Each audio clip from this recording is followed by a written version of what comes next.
Okay, so I'm just gonna eliminate the whole spiel of, how I'm talking about a race that happened a week ago. I'm gonna eliminate all that spiel because I just want to get this race, just want to get to talking about this Kansas race. It was an absolute wild race. Uh, and it honestly, looking back, it doesn't really surprise me because Kansas always puts on a show with these Gen 7 cars. Um, so yeah, let's just get right into it because I have a lot to talk about. I did not, and in a haste to put this video out, I forgot to just mute my phone. Okay, there we go. Okay, so anyways, Christopher Bell started this race on the pole. The best way to start a new month after the terrible April that he had. Just turn the page around, it's a new month. Bell on the pole. Chastain second. Noah Gragson third, a career best start. Also, best qualifying position for a Stewart-Haas racing car. On an intermediate track since Aric Almirola won the pole at Nashville in Gragson's former car back in 2021. So, again, Gragson has been on a roll this season. You'll love to see it. Kyle Larson fourth, Kyle Busch fifth, Ty Gibbs, Austin Cindric sixth and seventh, and then Michael McDowell eighth, Chase Elliott ninth, and Chase Briscoe rounding out the top 10 as far as the qualifying goes. Then Joey Logano 11th, looking back further through the field. Martin Truex Jr. 13th, Hamlin qualified 14th, Reddick 15th, Josh Berry 17th, Alex Bowman 18th, Jimmy Johnson 19th, great start for him, and right behind him Corey Heim, making his second start in the 43 and his last one for the time being, as Erik Jones will be back next week for Darlington. Ricky Stenhouse in 21st, and by the way, shout out to Ricky Stenhouse, man. He just signed a multi-year extension to stay in that 47 car with JTG. So good for Stenhouse, good for JTG. Carson Hocevar 22nd, Bubba Wallace 23rd. So not really a very good qualifying session for 2311, just putting both the cars 15th and 23rd. But again, a couple of drivers that didn't have good qualifying runs. Zane Smith 24th, Ryan Blaney 26th, Daniel Suarez 27th, Brad Keselowski 30th, Austin Hill 34th, making another part-time Cup start. William Byron 36th. He was the fastest car in practice, but then he just scrubbed the wall during qualifying in turns 1 and 2, trying to run the outside lane, and that's why he dropped down to 30, all the way down to 36 in qualifying. Riley Herbst 37th, making his second Cup start of the season, driving the 15 for Rick War Racing, and his first Cup start on a non-super speedway track as well.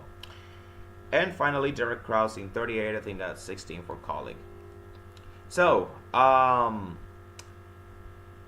as great as this race was, unfortunately, it didn't start that way.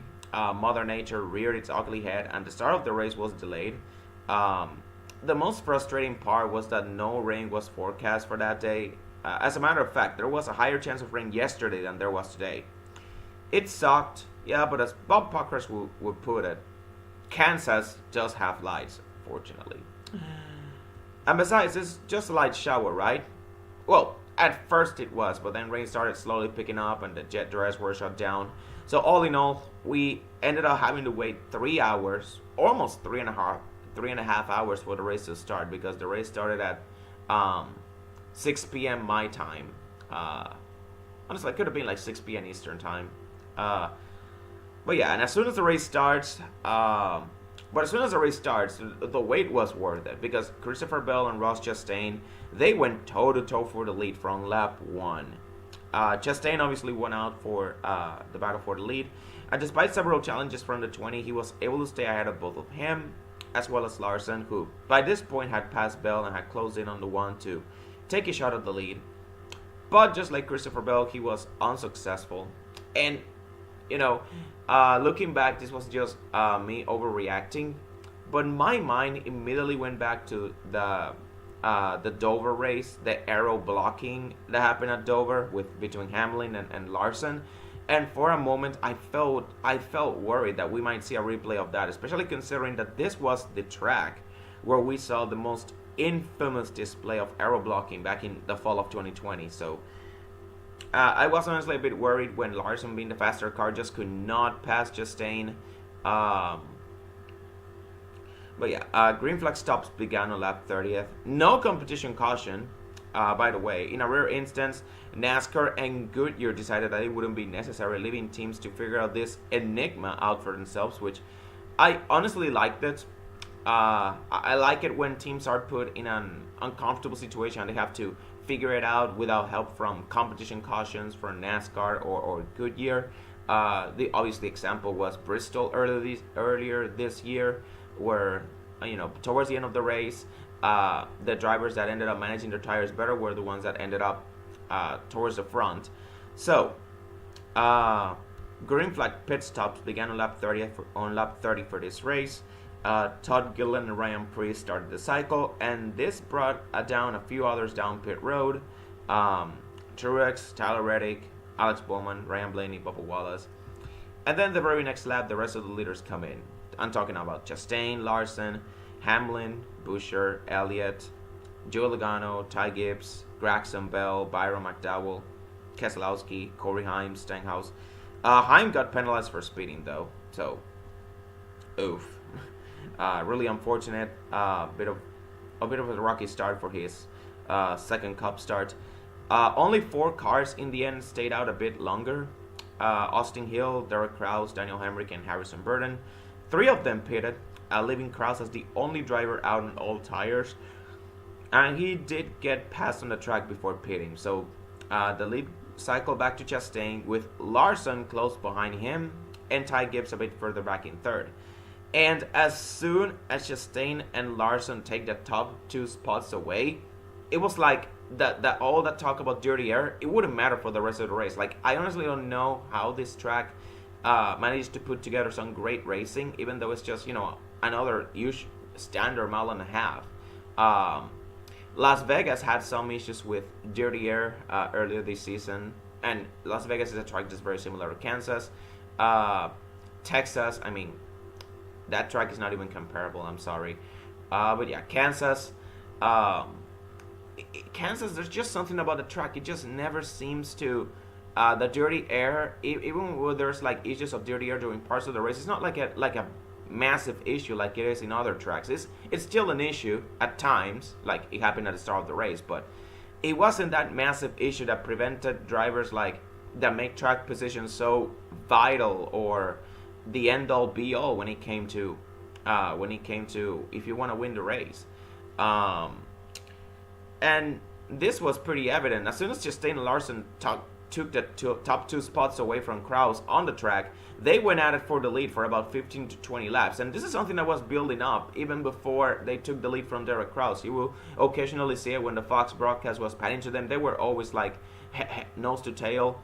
I think they mentioned that Larson came back. He came onto the track, or they could have just came back on the track, cycled back on the track like at the same time, but Chastain just had a better launch because I believe that he was in the bottom lane exiting pit road. I'm just yawning, I don't know why. It's early morning, but yeah, Larson and Chastain, they went at it for the lead for about 15 to 20 laps. And this is obviously from the moment they came off pit road, but still, aero blocking shenanigans notwithstanding, that was an epic battle for the lead. It had it all.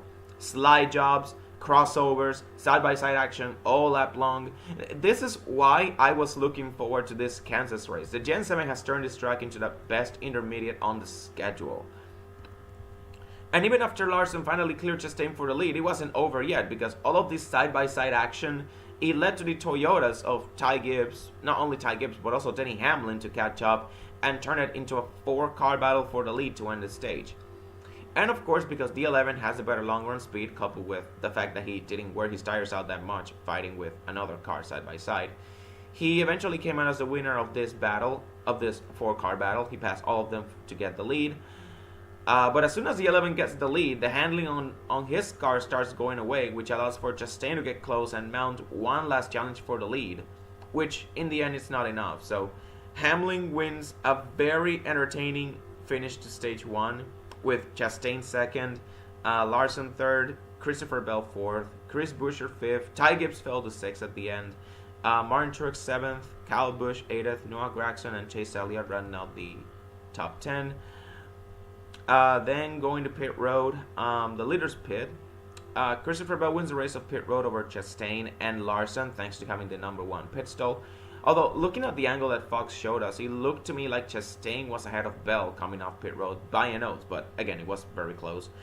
Ty Gibbs moved up to 4th on that exchange, and Denny Hamlin, he fell to 8th after being boxed in by the 33 car of Austin Hill in front of him. So we go to stage 2, and just like the start of the race, it's Chastain and Bell in the front row. However, and yeah, the two of them, they're still side by side just like the start of the race, but this time it doesn't end as good for any of them because Chastain ran it deep into turns 3 and 4 on the restart, causing both him and Christopher Bell to go up the track and slow down a little. This allowed Larson obviously to pass both of them on the bottom and retake the lead. But right behind him, Chris Buescher. Oh my god, Chris Buescher with what would have been the move of the race if it wasn't for, the finish. But up until this point, it was the move of the race. He took it 5 wide in the middle, threading the needle. 5 wide in the middle, threading the needle, ramming that seat on the lead. But yeah, 5 wide in the middle, threading the needle between Bell and Chastain with Gibbs and Truex in the mix as well. Holy shit, I rhymed. That was a great... Okay, that was a great... I cooked on that part right there. But yeah, Chris Buescher with a 5 wide move. Ty Gibbs was way in the top. Truex was way on the bottom. I believe he was... Chastain and Bell obviously were there. He went from, I believe, 6th or 7th up to 2nd in that exchange. And obviously this allowed Larson to pull away to a 3-second lead over Buescher. Like, the move was awesome, but it allowed Larson to sail away while the rest of the field, they pretty much settled it between themselves for second. Although Buescher did cut it down to 2 seconds before green flag pit stops began. And once again, just like last cycle, Gilliland and Preece, they begin the cycle along with Ryan Blaney and Derek Krause. And of course, once again, this brought the rest of the field down pit road, starting with McDowell, Keselowski, Byron, Cindric, Stenhouse, Logano, and Austin Dillon. And then the next lap, Chris Buescher, Ty Gibbs, Hamlin, Bowman, Chastain, they pitted. And finally, Larson, Kyle Busch, Bell, Truex, Gragson, and Chase Elliott. And just like what happened to the leader on the last pit stop cycle, under yellow, but you still get the point, the leader has a slow stop this time around, has an issue. This time it's Kyle Larson. He has an issue with the left front lock nut and he loses the lead, cycling back to 5th after everyone pits. And that includes the 3 guys who stayed out longer than the rest in Reddick, Bubba, and Daniel Hemrick, which they eventually do, as well as Corey Heim, but again, he was already a lap down due to being caught speeding from that penalty during green flag pit stops the last stage. But yeah, Chris Buescher cycles out as a new leader with Ty Gibbs 2nd, Kyle Busch 3rd, and Martin Truex 4th. All of them cycle ahead of Larson after Larson just had, again, a slow stop this time around, issue with the left front lock nut. I think they couldn't get it tightened up. But as the stage winds down, Larson starts picking them off one by one, getting up to 2nd, 0.8 of a second behind Chris Buescher with 20 laps to go in the stage. For comparison, when he came back on the track after his slow stop, he was 4 seconds behind. And this after pitting before he pitted, he was 2 seconds ahead of Buescher. So in that exchange, he lost 6 seconds. That slow stop cost him 6 seconds of track time. Unfortunately, though, Larson is unable to get any closer than that. The margin pretty much stays the same, 0.8, 0.9 of a second, sometimes ballooning up to 1.2.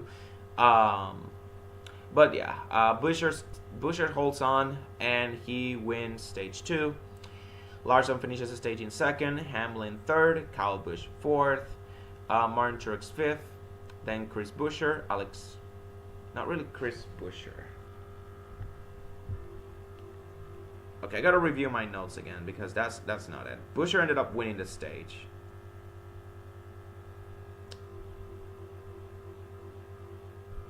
Okay, come on, load. Come on, load right here. Okay, so it was Ty Gibbs who finished 6th in this stage. I don't know why I put Chris Buescher there. I know, it was Ty Gibbs who finished 6th. Alex Bowman finished 7th. Tyler Reddick, Ross Chastain, and Noah Gragson, who barely got the final stage point over Chase Elliott and Christopher Bell, finishes 10th. So, we go on the pit road, the leader's pit. Larson barely won the race of pit road over Buescher,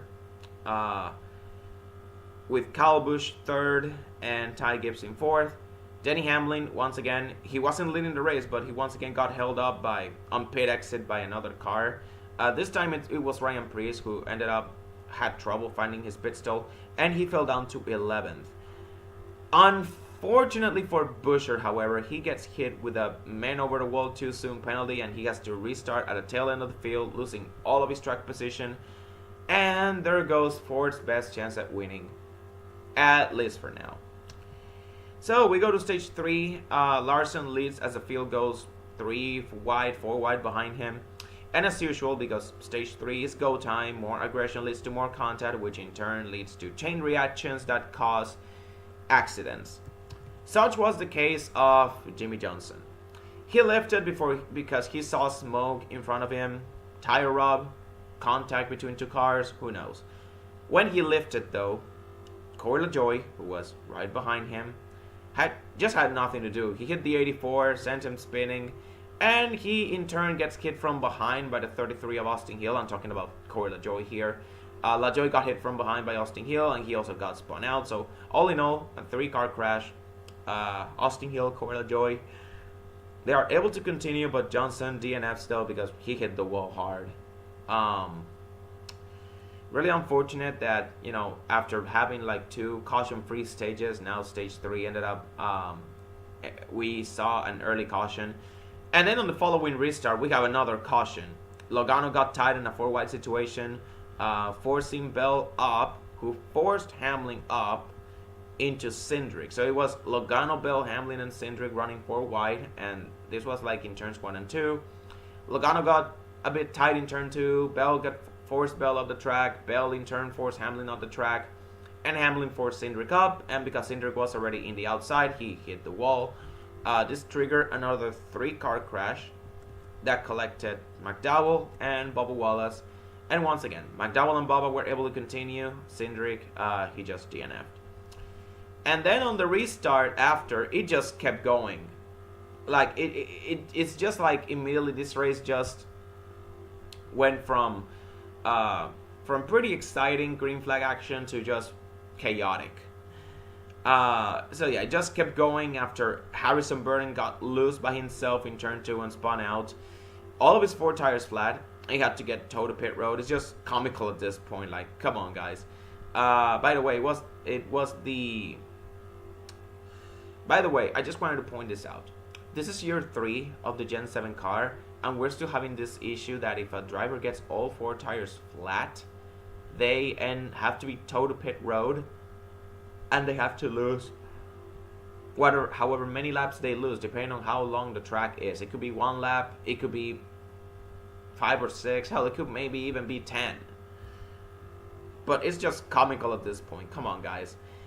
And it just didn't stop there, because on the very next restart, Logano got loose in turn 4 after mixing it up with Briscoe and Gilliland, spun out on the front stretch, and just like Harrison Burton, he got to get towed to pit road as well due to having all 4 tires flat. And I was just like, are you kidding me? Are you fucking kidding me? I was in disbelief by that point that this race had just like that devolved into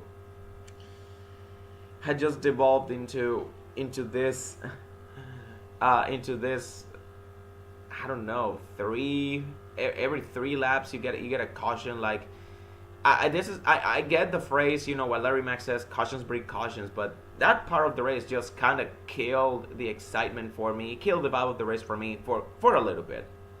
It ramped up a bit because we finally had a long green flag run after this, and also all of these caution laps brought the leaders inside their pit window. And now, which is something important to mention, All of these caution laps and pace laps, they brought their leaders close to or into their fuel window. Obviously, some drivers had already pitted in the previous caution, anticipating the wreckfest to continue for a little more. Hamlin, Buescher, Haley, McDowell, I believe Ryan Preece was among those guys, Keselowski, Bubba Wallace, Todd Gilliland. And it ended up being a good call, as when the Logano caution came out, that caution forced the leader's hand in pitting this time around, while the others stayed out, as they were already at a tire disadvantage. Like, if this race ended in a long green flag run, they will be in a very... They will be at a disadvantage in terms of tires. We already saw towards the end of stage 2 how many, what a difference, like having slightly fresher tires than the rest of the field helped. I mean, we saw it with Tyler Reddick towards the end of stage 2. He managed to go all the way up to, what was it, up to 8th and pick up a couple of stage points in the process. And Reddick was running mid-pack. Reddick, outside of that run that he had in stage 2 with slightly fresher tires due to him staying out longer during that green flag pit cycle, it gave him the fresher tires to get the long run speed for him to pick up a couple of stage points. So I bet some teams took note of that and they decided, that they were gonna pit. I'm talking about the Denny Hamlins, the Chris Buescher's teams.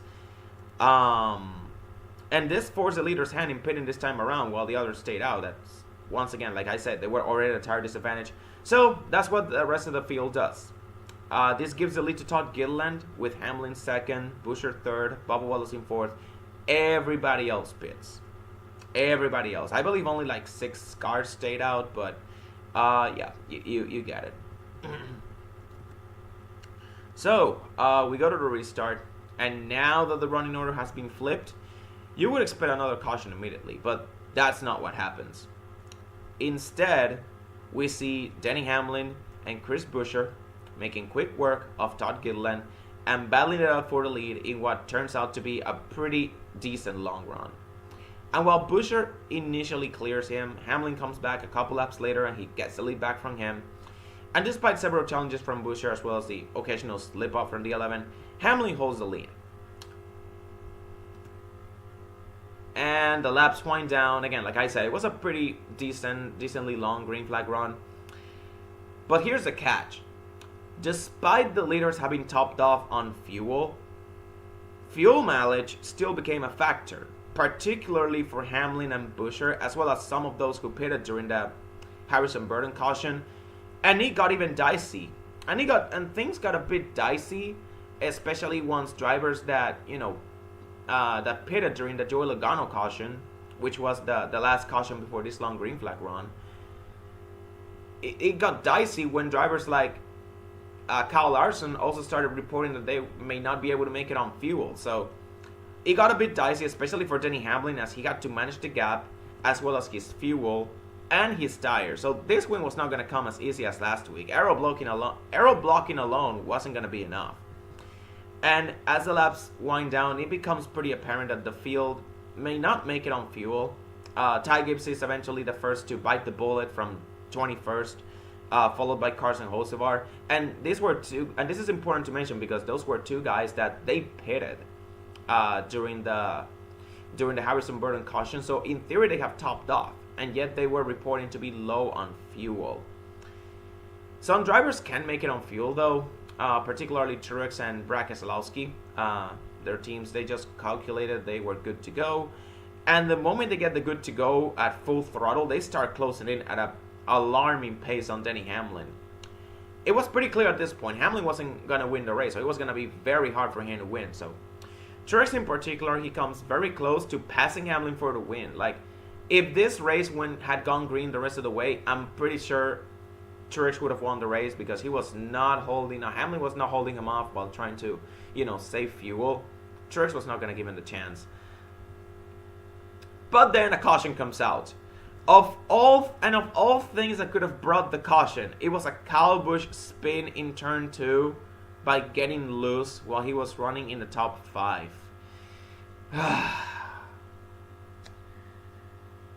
Of course, this took the race into overtime, but It at least eliminated all of the few concerns the leaders had, as they can all pit now. And on pit road, everyone pits. Denny Hamlin, Chris Buescher, Kyle Larson, Chase Elliott, Ryan Blaney, Noah Gragson, Alex Bowman, Corey Heim, and John Hunter Nemechek. All of those drivers I mentioned, they took 2 tires. Everyone else, Truex, Kyle Busch, obviously because he spun out. But yeah, Truex, Kyle Busch, Alex Bowman. No, not Alex Bowman. Noah Gragson. Not Noah Gragson. Okay. But you know, Truex. Truex was one of those guys who took 4 tires. And then I don't know, Tyler Reddick as well also took 4. Bubba Wallace also took 4. Look, if I didn't mention your name, you took 4 tires. So we go to overtime. Hamlin immediately gets taken 3 wide by Larson, and he loses the lead. And this also allowed for Chris Buescher to take the lead 3 wide on the outside, because Larson just staying in the turn 1, it kind of killed his and Hamlin's momentum. But it was not for long. Like, he was clear, but he was not out of clear for the win quite yet. It wasn't smooth sailing because Larson was on his back bumper all throughout the final 2 laps. And then entering turn 3 on the final lap, Larson just sent it on the outside. Chris Buescher, he tried to block him, but Larson squeezed by. And honestly, looking back at that finish, I don't know how he did not hit the wall. And then coming up of turn 4, the 2 of them just beat and bang, just hard racing, coming to the finish line. Chase Elliott and Martin Truex are also there to almost make it 4 wide coming to the start finish line. But Larson and Buescher, man, they crossed the finish line at almost the exact same time. I say almost because, of course, somebody has to win. And they initially awarded the win to Buescher. And the angle that the Fox broadcast showed us, it looked like the 17 had it initially. But, you know, upon further review, it turned out that Larson crossed the finish line 1,000th of a second ahead of Buescher. Unbelievable. And just like that, after 21 years, 2003 Darlington, Kurt Busch, Ricky Craven has been dethroned. This is now officially the closest finish in Cup Series history. And the second closest finish in NASCAR history overall, because obviously there's the Tyler Reddick, Elliott Sadler 2018 finish at Daytona, where Reddick won by 0.2 of a second. But that happened in Xfinity. It didn't happen in the Cup Series. We're talking about Cup Series only. This is the closest finish in the Cup Series now.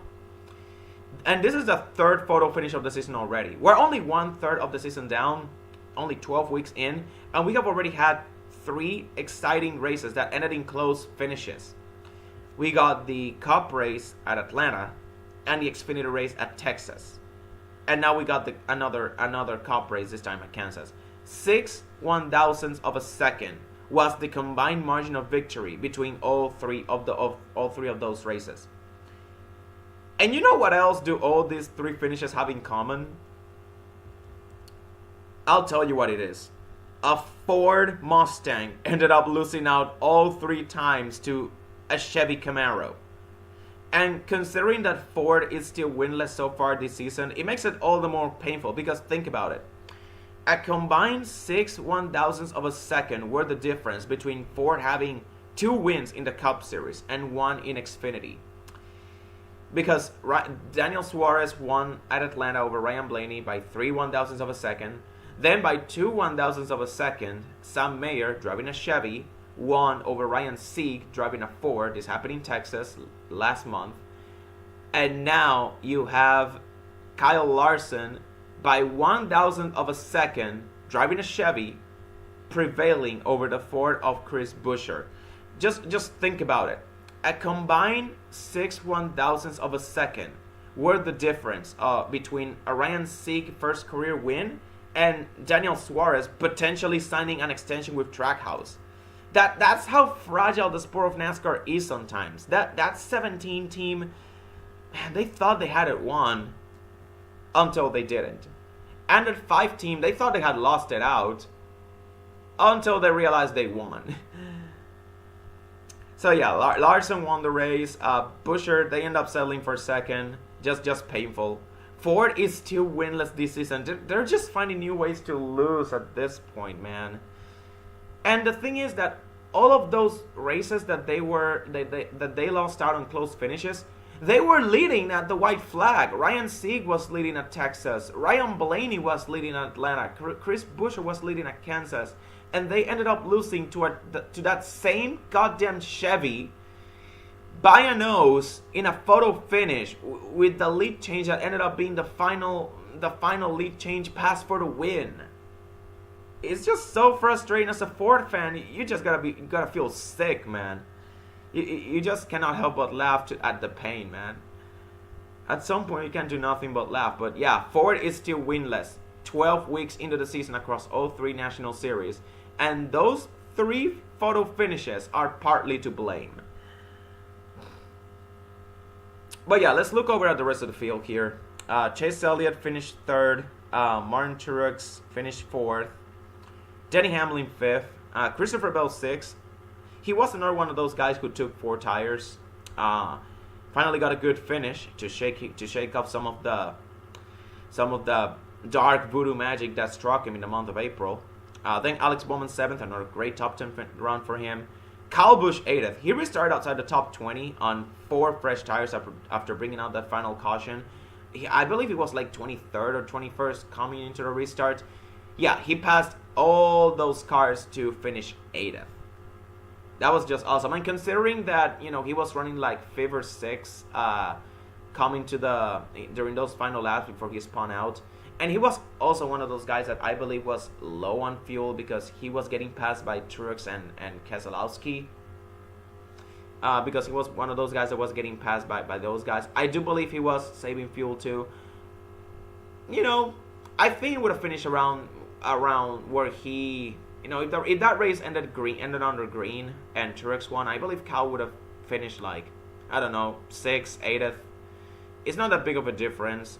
So he basically gained all of the ground that he lost after that last spin. So shout out to Kyle Busch for that. Noah Gragson 9th, 3rd straight top 10, coming off of a career best qualifying effort. It's starting to become a common occurrence now to watch Gragson put together races like this and being potentially Stewart-Haas Racing's best driver. That's a conversation for another day. But Gragson is slowly creeping up and into the best driver at SHR territory. And finally, Michael McDowell riding on the top 10 once again after 2 straight races with a DNF. He finally bounces back with a top 10. Keselowski in 11th. A bit disappointing, honestly, because Keselowski, if that race ended up under green the whole way, I'm pretty sure Keselowski would have ended up with a top 5. Instead, he has to settle for 11th. Again, he was one of those guys who also took 4 tires with that final caution. Ryan Blaney 12th, John Hunter Nemechek 13th, Todd Gilliland 14th, Josh Berry 15th. Bubba Wallace 17th. He restarted 4th during that final long green flag run. Had a chance to make something happen, but could not. Justin Haley 18th. Top 20 finish for that 51 Rick Ware Racing car. Ross Chastain 19th. He just faded out as the race went on. And Tyler Reddick in 20th. Man, 23-11 was really disappointing. By far their worst race at this track in the Gen 7 era, which is saying a lot considering they have turned this track, this place into their playground for the past couple of years with 3 wins in the last 4 races. Particularly that 45 car, because they have that car has been a heavy lifter among when it comes to like success. 23-11 success at Kansas, that 45 car has been the heavy lifter. But yeah, man, 23-11 they just look mid-pack. They just look pretty human for the first time in the Gen 7 era. Corey Heim 22nd.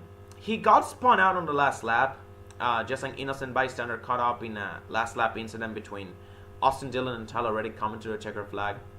I believe he had a top 20 finish on lock too. After losing a lap early on and then getting the free pass through that flurry of cautions in stage 3. But again, he did pretty decently in those two starts. Obviously, we're happy to have Jones back in the car at Darlington, but hey, at least Corey Heim got some taste of some Cup Series action, and who knows, maybe some team owner, if assuming he stays with Toyota, assuming he doesn't stay with Toyota, but I think Toyota would be stupid to let him go. But if Toyota doesn't keep Corey Heim for whatever reason, I guess some team owner might have an eye on him after those two Cup stars filling in for Jones. William Byron in 23rd, another driver I didn't see much of in this race. He started from the rear. I know he started making up some ground in stage 1, but then in stage 2 he just kind of stagnated. The highest I saw him run was, I believe, 13th. I don't know if I saw him a single lap in the top 10 outside of green flag pit stops. But yeah, pretty disappointing run for him. Let's see, Austin Dillon 25th, Daniel Suarez 27th, and this is a string of poor finishes for Suarez. This is what I've noticed now. This is the 5th time in the last 7 races that Suarez has finished outside the top 20. Again, even with the Atlanta win, this is starting to become pretty alarming. This is starting to become a bit alarming. And he's got to pick it up, because I don't really want Suarez to be seen as playoff fodder entering the playoffs as an easy out. Yeah, Derek Kraus 31st, Ty Gibbs 32nd. He got to pit for fuel late in the race, and then that late caution came out and he trapped him a lap down, which was just insult to injury by that point. Because yeah, the moment he pitted for fuel late in the race was the moment that his race just, his chances of a good finish ended. Austin Hill 33rd, Joey Logano 34th, Riley Herbst 35th, then Harrison Burton 36th, and then Austin Cindric 37th, and finally Jimmy Johnson in last place. So for this race, when reviewing this race, I consider giving this race an A, because of how hard it was to pass early on, plus the flurry of cautions that happened in stage 3 that kind of killed the vibe for me. But with the awesome finish that we had, and the fact that it broke Darlington 2003's record as the closest Cup Series finish in history, it will feel wrong not to give this race an A+. So I'm going to give it an A+. I'm going to be nice, I'm going to be generous, and give this race an A+. That being said, I will still rank this race 3rd overall behind Atlanta and Bristol. I still think those two races were better overall. But Kansas is the 3rd best race by far. Like Atlanta, Bristol, and Kansas, those have been the 3 best races this season so far, without a doubt. And as for the driver of the day, look, I gotta go with Kyle Larson. That move he made in turns 3 and 4 on the last lap is what led to the photo finish. And very few drivers today can pull off what he did and win in the fashion that he did. Not only is he the best driver in NASCAR right now, but the most exciting and entertaining driver to watch as well. And those final 2 laps of this race, and the way he just managed to edge the win out from Chris Buescher, was a great display of that.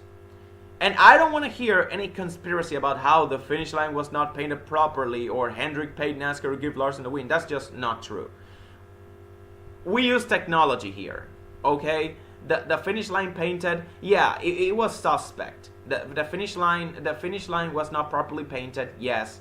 But NASCAR, they're better. They know better than to use the finish line in the year 2024. They use technology. They use timing and scoring, electronic timing and scoring, to determine the winner, and they showed evidence that Larson, he definitely crossed the finish line ahead of Chris Buescher. So I don't want to hear anything about how the finish line was not painted properly, because it wouldn't have mattered.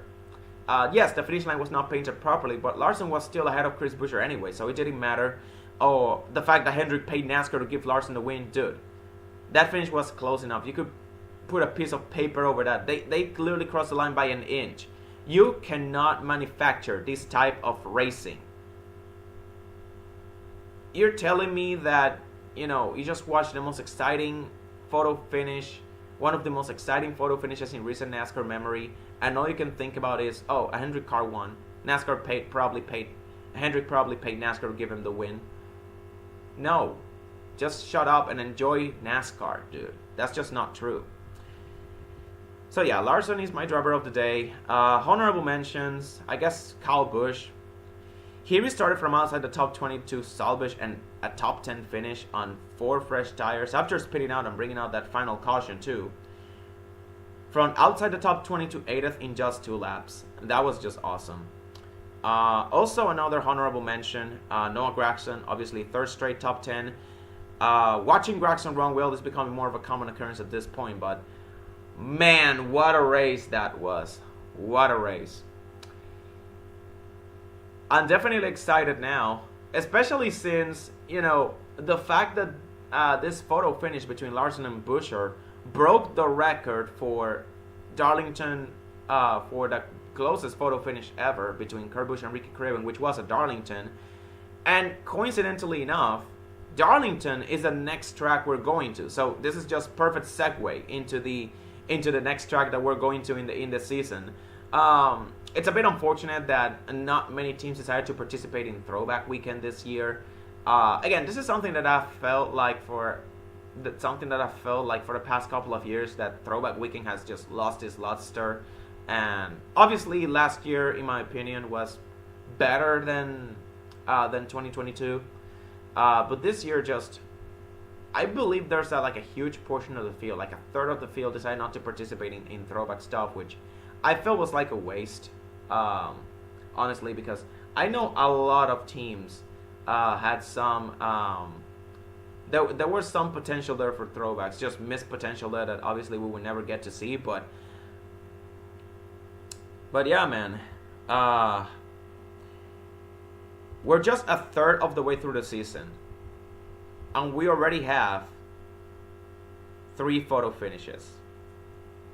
We are eating well. We NASCAR fans are eating well this season, boys. Every time Bleacher Report they post something, or SportsCenter they mention NASCAR, you know it's a good day. And when it's something about positive that happened on the track, like this photo finish right here, the photo finish that happened at Atlanta, that moment that goes viral, it brings new eyes on the sport. Either casual fans or all diehard fans that are just trying to get back into the sport.